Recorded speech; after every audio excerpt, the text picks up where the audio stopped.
नमस्कार।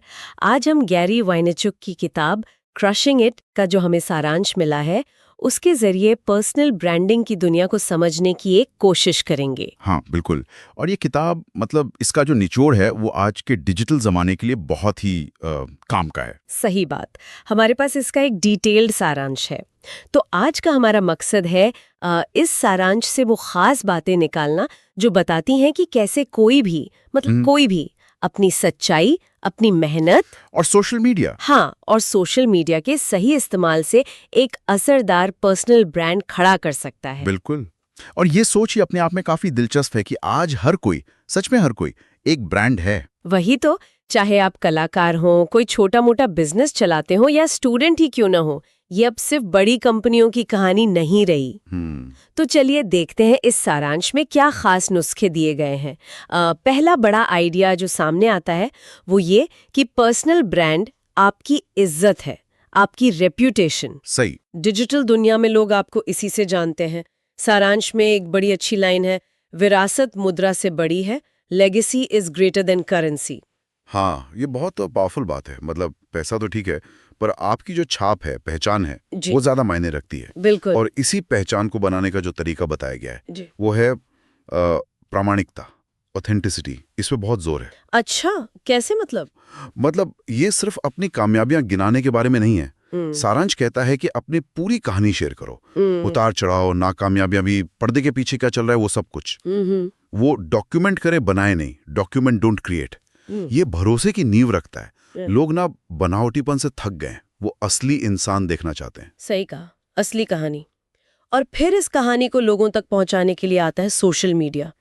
लेकिन सारांश में ये भी साफ है कि यहाँ एक स्ट्रैटेजी चाहिए। हाँ, बिल्कुल। ऐसा नहीं कि बस कुछ भी डाल दिया। हर प्लेटफॉर्म का अपना एक मिजाज है, अपनी ऑडियंस। जैसे इंस्टाग्राम है विजुअल स्टोरी टेलिंग के लिए, तस्वीरें, छोटी वीडियोस।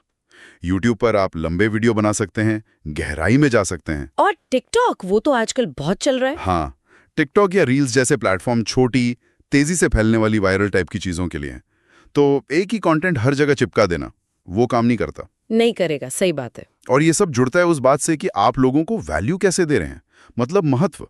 हमेशा ये सोचना है कि जो देख रहा है उसे इससे क्या मिल रहा है। हाँ, ये जरूरी है। क्या आप कुछ सिखा रहे हैं, या मनोरंजन कर रहे हैं, या शायद हौसला बढ़ा रहे हैं।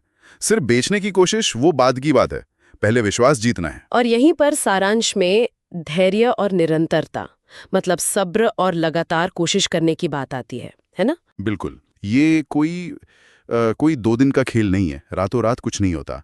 इसमें रोज की मेहनत लगती है, रोज कुछ न कुछ डालना, लोगों से जुड़ना, उनकी बातें सुनना, जवाब देना। हाँ, ये एक मैराथन है, 100 मीटर की रेस नहीं। सही कहा, लंबी दौड़ है। और पैसा कमाना वो इस पूरी प्रोसेस में बाद में आता है। पहले आपको वो भरोसा और वो लॉयल ऑडियंस बनानी पड़ती है। सारांश में गैरी वी के उस मशहूर जैब जैब जैब राइट हुक का जिक्र है। हाँ, बिल्कुल है।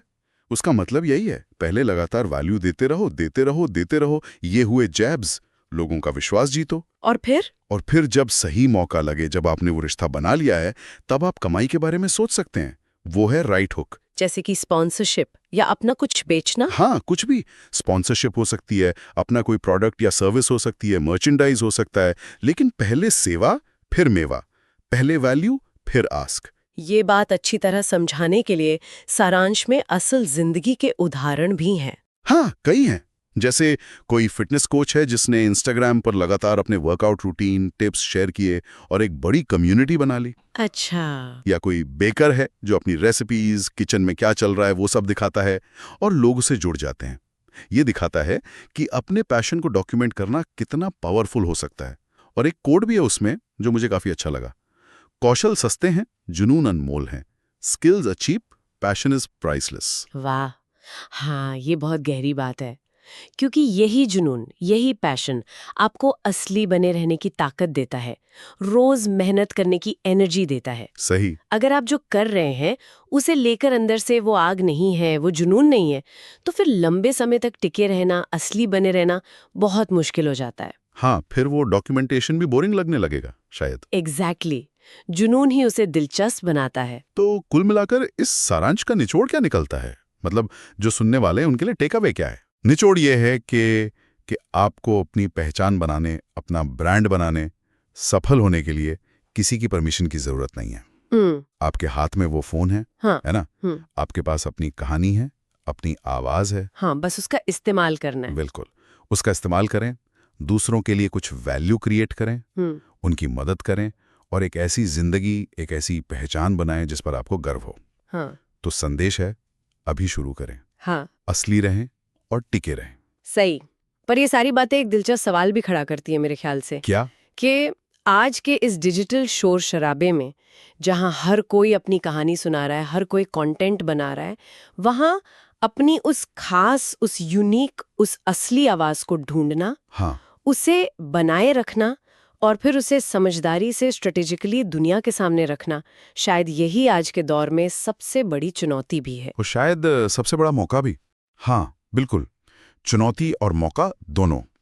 तो ये सोचना जरूरी है कि अपने अंदर का जो जुनून है और जो बाहर बाजार की जरूरतें हैं, उनके बीच वो सही बैलेंस, वो सही तालमेल कैसे बिठाया जाए। ये एक सोचने वाली बात है।